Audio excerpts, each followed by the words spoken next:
अस्सलाम वालेकुम नाज़रीन, ड्रामा सीरियल राह जुनून में आप देखेंगे कि एलेना जो कि शबरेज़ को हासिल करने के लिए किसी भी हद तक जाने को तैयार थी, इसी वजह से वो नशावर मेडिसिन उसके शरबत में मिलाकर उसे देती है और उसके बेहोश होने के बाद उस पर इल्ज़ाम लगाती है, जिसके बाद सभी घर वाले शबरेज़ की कोई भी बात सुनने को तैयार नहीं होते और शबरेज़ और एलेना की शादी का फैसला कर लेते हैं। शबरेज़ एलेना से शादी नहीं करना चाहता था, मगर आखिरकार घर वालों के प्रेशर में आकर वो एलेना से शादी करने पर हामी भर लेगा।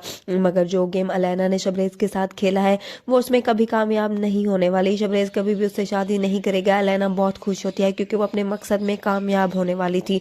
तो दूसरी तरफ एलेना का भाई जो उस्मान को अगवा करवा लेता है और उसे कहता है कि वो मेहर को तलाक दे।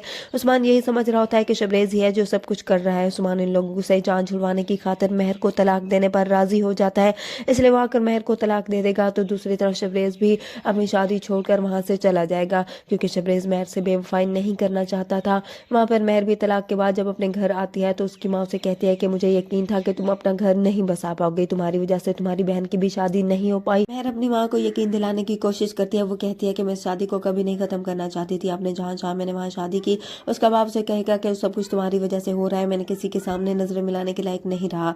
मेहर उस दिन को कोसती है जिस दिन उसने शबरेज़ से मोहब्बत की और जब शबरेज़ को मालूम होगा कि मेहर को तलाक हो गई है तो शबरेज़ अपनी भाभी और भाई से कहता है वो जाकर मेहर को शादी के लिए राजी करे। तो वो दोनों मेहर के पास जाएंगे और उसे कहेंगे किस्मत ने एक बार फिर से तुम दोनों को मौका दिया है, इसलिए अब इनकार मत करे। मेहर कहती है कि मैं कैसे शबरेज़ से शादी करूं जिसकी वजह से मेरी जिंदगी बर्बाद हुई है, मगर वहां पर अब मेहर की माँ उन्हें कहती है वो आकर निकाह करके इसको ले जाए। इस तरह से मेहर की शादी शबरेज़ से वो करवा देंगे, मगर मेहर को शबरेज़ से अब नफरत होगी क्योंकि वो अपनी जिंदगी में होने वाले तमाम मसाइल का जिम्मेदार शबरेज़ को समझती है।